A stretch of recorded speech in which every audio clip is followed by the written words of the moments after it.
भगवान को निंदित करने के लिए विशाल यज्ञ का आयोजन किया। सबको निमंत्रण पत्र भेजा, लेकिन भगवान भोलेनाथ को नहीं भेजा। सती जी को भी नहीं बुलाया।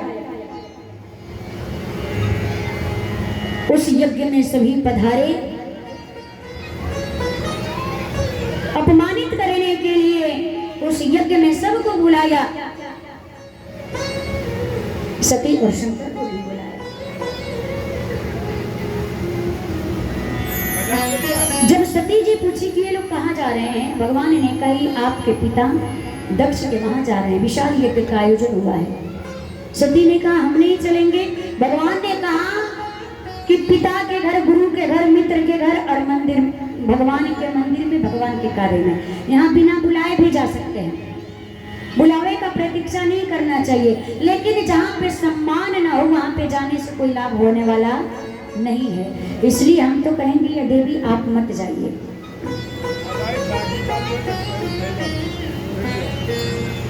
यहाँ पर सती को समझाए, लेकिन सती नहीं मानी, बिना बुलाए चली गई। और जाने के बाद किसी ने सम्मान नहीं किया, दक्ष ने स्वयं सम्मान नहीं किया। जो देवता लोग आकर के शाश्वत दंडवत प्रणाम करते हैं, वो भी आज सिर को नीचे झुका लेते हैं। सती का अपमान करने लगे। सती ने सबको फटकारे लगाया। आज भोलेनाथ का निंदा सहन नहीं कर सकी। अपने दाहिने पांव के अंगुष्ठ से दीप्त अग्नि प्रज्वलित की और अपने शरीर को जला करके भस्म कर दिया।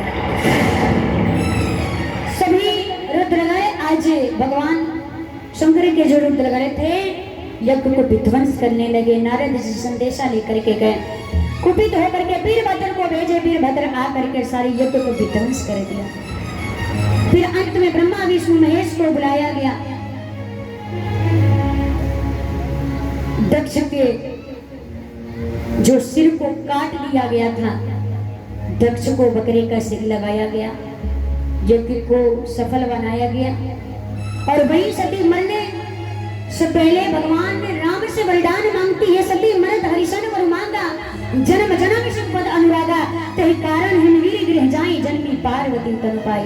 आज अगले जन्म में राजा हिमांचल के घर में पुत्री रूप में जन्म लेकर के आई।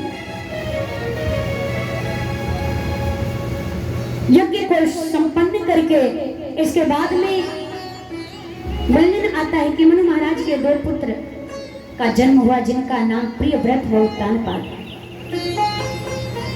प्रियव्रत उसको कहते हैं, प्रियव्रत उसको कहते हैं जिसने अपने जीवन में अच्छा संकल्प व व्रत किया हो। और उत्तानपाद उसको कहते हैं जिसका पैर ऊंचा हो। आध्यात्मिक दृष्टि से हम और आप भी उत्तानपाद हैं, क्योंकि जब हम माँ के गर्भ में रहते हैं तो मेरा ये शीश नीचे की ओर रहता है और पाँव ऊपर की ओर। हर एक उत्तानपाद की दो पत्नियां होती हैं, एक सुरुचि और एक सुनीति। सुनीति का मतलब होता है सुंदर नीति वाली, सुंदर आचरण वाली, भजन करने वाली, भगवान को मानने वाले। और सुरुचि का मतलब होता है कि अपने अनुकूल विचरण करने वाले, किसी की बात ना मान करके अपने मन से व्यवहार करने वाले।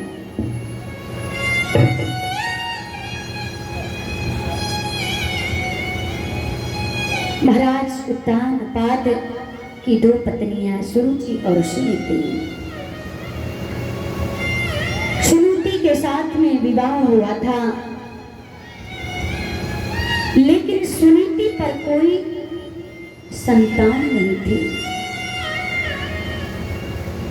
तो महाराज ने दूसरा विवाह सुरुचि के साथ में कर दिया। सुरुचि के साथ में विवाह कर लिया और सुरुचि के घर में आते ही सुरुचि ने सुनीति को घर से बाहर निकाल दिया। अब सुनीति घर से बाहर जाकर के एक जंगल में रहने लगी और उस जंगल में अपने जीवन को व्यतीत करने लगे। भगवान की ऐसी कृपा हुई कि सुनीति के गर्भ से एक पुत्र का जन्म हुआ जिसका नाम ध्रुव रखा गया। और इधर सुरुचि के गर्भ से भी एक पुत्र का जन्म हुआ जिसका नाम उत्तम रखा गया।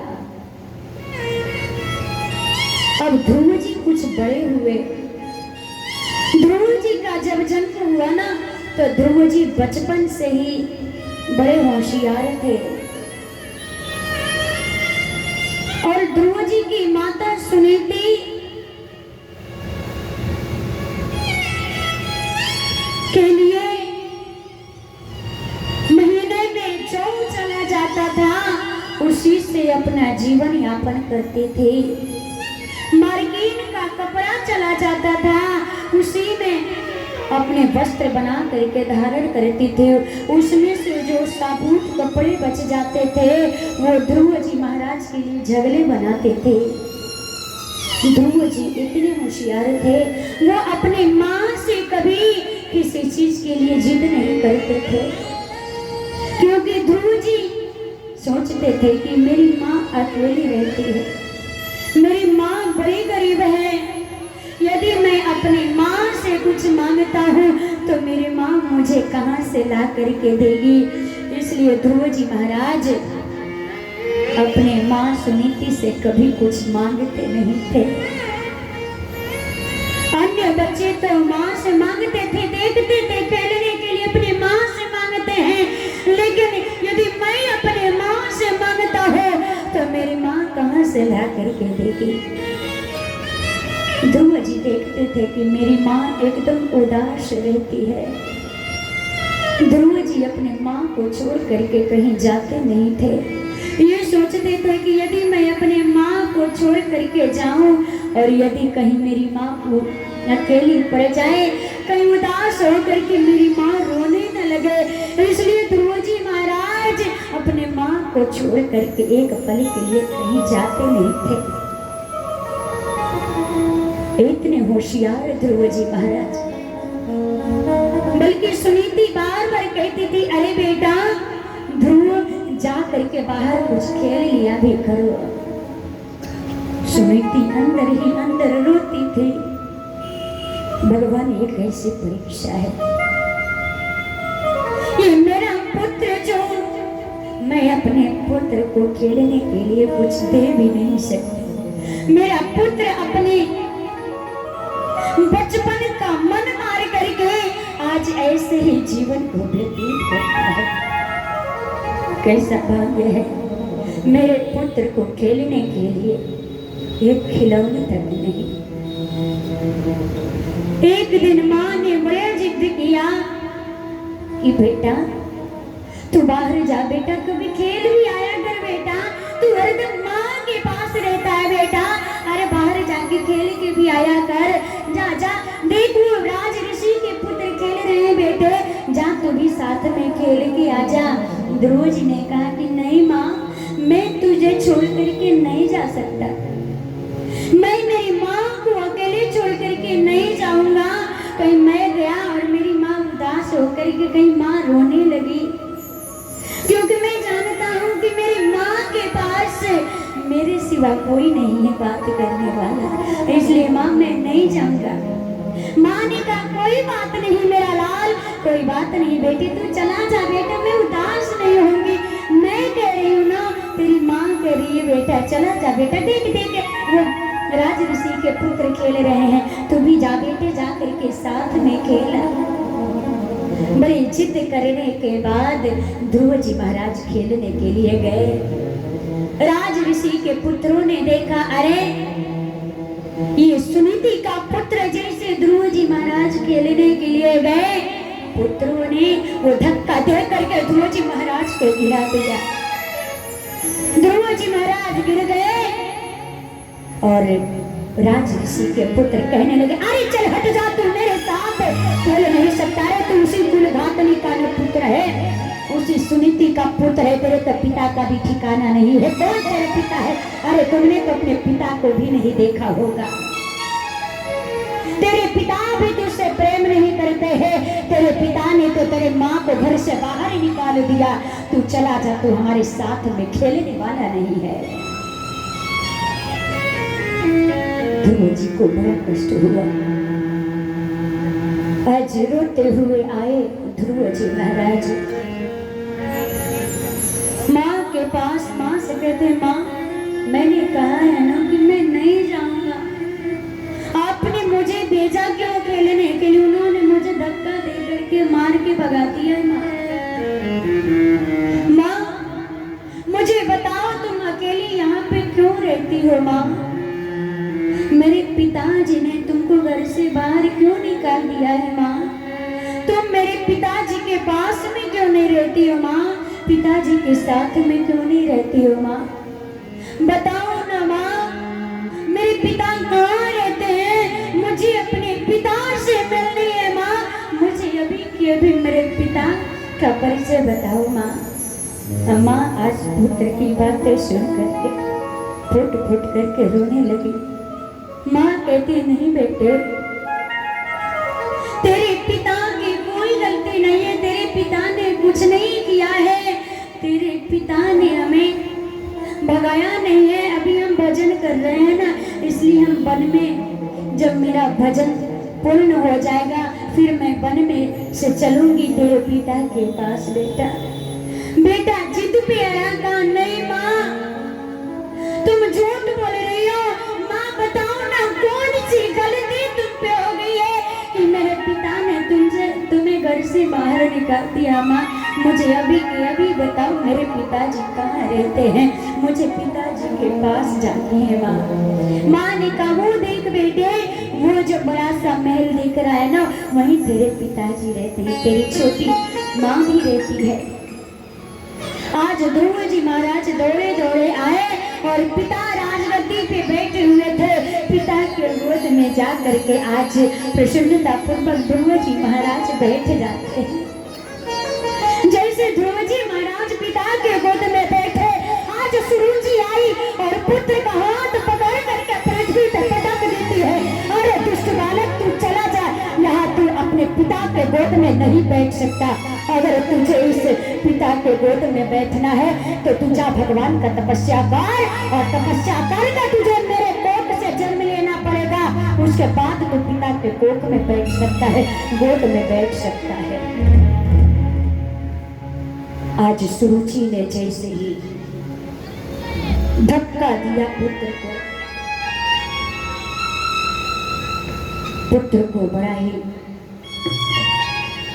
क्रोध आया, लेकिन ध्रुव जी महाराज कुछ बोले नहीं। रो पड़े ध्रुव जी महाराज कि क्या मैं अपने पिता के गोद में भी नहीं बैठ सकता? ध्रुव जी महाराज माँ के पास आकर के सारी बात बताने लगे। माँ मैंने पिता के गोद में बैठा, छोटी माँ ने, मौसी ने मेरे हाथ को पकड़ करके पृथ्वी पे पटक दिया है। माँ क्या अगर वो मेरे पिता नहीं है तो फिर मेरे पिता है कौन? मेरे पिता ने अपनी गोद में क्यों नहीं बैठाया? माँ और जब मुझे पृथ्वी पे पटक दी तो मेरे पिता ने भी कुछ बोला नहीं। माँ क्या उस पिता के गोद में बैठने का मेरा अधिकार नहीं है? ध्रुव जी महाराज माँ के पास रोने लगे आकर के। माता सुरुचि ने कहा, देखो यदि माँ बनो तो माँ सुरुचि के जैसा बनो, कभी बदला का भावना नहीं होनी चाहिए। सुरुचि ने आज हाथ पकड़ के पटक दिया, लेकिन सुनीति चाहती तो बदला लेती नहीं। धन्य है वो माँ सुनीति, बनना है तो उस माँ सुनीति के जैसा बनो। सुनीति ने कहा, पुत्र तेरी मौसी ने सच ही कहा है। अरे तुझे यदि गोद में बैठना है तो उस दुनिया के पिता के गोद में क्या बैठना है? अरे पुत्र तुझे गोद में बैठना है तो तू जा भगवान का तपस्या कर और उस परम पिता परमेश्वर के गोद में बैठ जा करके इस संसार के पिता के गोद में क्या बैठ रही है। आज ऐसा शिक्षा देते हैं पुत्र आज्ञा ले करके। उसी समय पर ध्रुव जी महाराज वन की ओर चले गए। जब वन की ओर प्रस्थान किए तो नारद जी ने देखा कि ध्रुव जी जा रहे हैं, चलो इनका परीक्षा लिया जाए। ध्रुव जी की परीक्षा लेने गए। अरे ध्रुव कहाँ जा रहे हो? ध्रुव जी ने कहा कि मैं तप करने जा रहा हूँ। नारद जी ने कहा बड़े बड़े शेर रहते हैं तुम्हें खा जाएंगे। ध्रुव जी ने कहा सबकी रक्षा परमात्मा करते हैं, हमारी भी रक्षा करेंगे। नारद जी ने कहा कि वहाँ तुम्हारी माँ तुम्हें भोजन कराने नहीं आएगी। भगवान और नारद जी से कहते हैं ध्रुव जी कि सबकी भोजन की व्यवस्था भगवान करते हैं, हमारी भी भोजन की प्रबंध भगवान ही करेंगे। नारद जी प्रसन्न होकर के ध्रुव जी को अपना शिष्य बना लिए और उन्होंने एक मंत्र दिया, ओम नमो भगवते वासुदेवाय, और कहने लगे कि हे तात तुम मधुबन में जमुना के तट पर जा करके तप करो। वहां पे सदैव प्रतिदिन भगवान निवास करते हैं। वहां पे ध्रुव जी महाराज जाकर के तपस्या करने लगे। जब तप का पहला महीना आरंभ हुआ तो पहले महीने में 3 दिन तक ध्रुव जी महाराज कुछ भी नहीं खाए पिए। तीसरे दिन तक कुछ नहीं खाए पिए। 3 दिन के तीसरे दिन के संध्या के समय फल खाते हैं और यमुना का जल पीते हैं, फिर तपस्या करती है। तप का दूसरा महीना आरंभ हुआ तो वो दूसरा महीना के 6ठे दिन तक कुछ नहीं खाते। 6ठे दिन वो जल पीते हैं और तपस्या करते हैं। तीसरा महीना आ जाता है तो 9वें दिन तक कुछ नहीं खाते हैं। 9वें दिन वह सिर्फ जल पीते हैं और भगवान को भजते हैं। चौथा महीना आरंभ हुआ, चौथा महीना के 12वें दिन तक कुछ नहीं खाए और वायु पी करके भगवान को भजने लगे। और तप का जब 5वां महीना आरंभ हुआ तो ध्रुव जी ने अपने श्वासों को जीत लिया और भगवान के चरणों का ध्यान करने लगे। और इधर ध्रुव जी ने अपने श्वासों को रोका और इधर देवताओं की श्वास रुक गई। ब्रह्मा जी से कहने लगे कि मेरी रक्षा करो, मेरी रक्षा करो, सबकी श्वासें रुक गई हैं। ब्रह्मा जी ने कहा कि तुम चिंता मत करो, भगवान का भक्त भजन कर रहा है, मैं भगवान को कहूंगा कि जा करके भक्त को दर्शन दो। आपके दर्शन के लिए वो तप कर रहा है। इधर भगवान को स्वयं ही भक्त का दर्शन करना चाहते हैं। आज ध्रुव जी ने देखा कि जो परमात्मा हमारे हृदय में विराजमान है, वो हृदय से अंतर ध्यान होकर के जब आंखें खोले देखे कि मेरे सामने खड़े हुए हैं। ध्रुव जी भगवान का दर्शन कर रहे हैं लेकिन वो कुछ बोल नहीं पा रहे हैं। भगवान ने अपने शंख को ध्रुव जी के कपोलों में स्पर्श कराया तो बोलने की शक्ति आ गई। परमात्मा को प्रणाम करते हैं कि जो परमात्मा मेरे अंतःकरण में प्रविष्ट होकर के जो मुझे बोलने की शक्ति प्रदान किए हैं, जो संसार चराचर संसार अपनी शक्ति के द्वारा धारण करके रखते हैं, मैं उस परम पिता परमेश्वर को प्रणाम करता हूँ। जिनके कृपा से गूंगा बोलने लगता है, अंधा देखने लगता है, लंगड़ा चलने लगता है, मैं उस परमात्मा को प्रणाम करता हूँ। भगवान ने आशीर्वाद दिया कि ये ध्रुव जी, जब आप पृथ्वी का राज भोग करके आओगे मेरे पास तो आपके लिए एक नया लोक होगा जो ध्रुव लोक से विख्यात होगा। भगवान ने दर्शन दे करके ध्रुव जी महाराज को और वापस चले गए। आज ध्रुव जी महाराज वापस आए। ध्रुव जी महाराज वापस आए। जो पिता आज वन में जाते समय नहीं रोके, जो माँ आज हाथ पकड़ करके पटक दी थी। और ध्रुव जी महाराज तपस्या के बाद आते हैं तो जो माँ सुरुचि रोकी नहीं थी, घर से निकाल दी थी, पिता के गोद से उतारी दी थी, आज वही आरती का थाल लेकर के सबसे पहले ध्रुव की आरती उतारने के लिए खड़ी हैं। आज वही पिता स्वागत करने के लिए, इसलिए कहा जाता है जा पर कृपा राम पे होई, ता पर कृपा करे सब कोई। जिसके ऊपर राम जी की कृपा हो जाएगी ना, उस पे सारा संसार कृपा करेंगे। जब तक राम जी की कृपा नहीं होगी, उस कन्हैया की कृपा नहीं होगी, तब तक ये सारा संसार की कृपा नहीं हो सकती। सारी संसार आपका बेटी। इसलिए जब तक भगवान की कृपा होती है तब तक सब सम्मान करते हैं, सब पांव छूते हैं। आज जब भगवान की कृपा हट जाएगी, लोग ये समझते हैं अरे अरे लोग तो हमको खूब प्रणाम कर रहे हैं, ये नहीं समझते हैं कि भगवान का साया तुम्हारे ऊपर है, भगवान तुम्हारे साथ हैं तो सब प्रणाम कर रहे हैं। आज जब भगवान साथ छोड़ देंगे, भगवान का साया उठ जाएगा ना, उस दिन क्या होगा कुछ पूछना नहीं। एक गधा था, तो उस गधे के ऊपर बहुत सी मूर्तियां लदी हुई थी।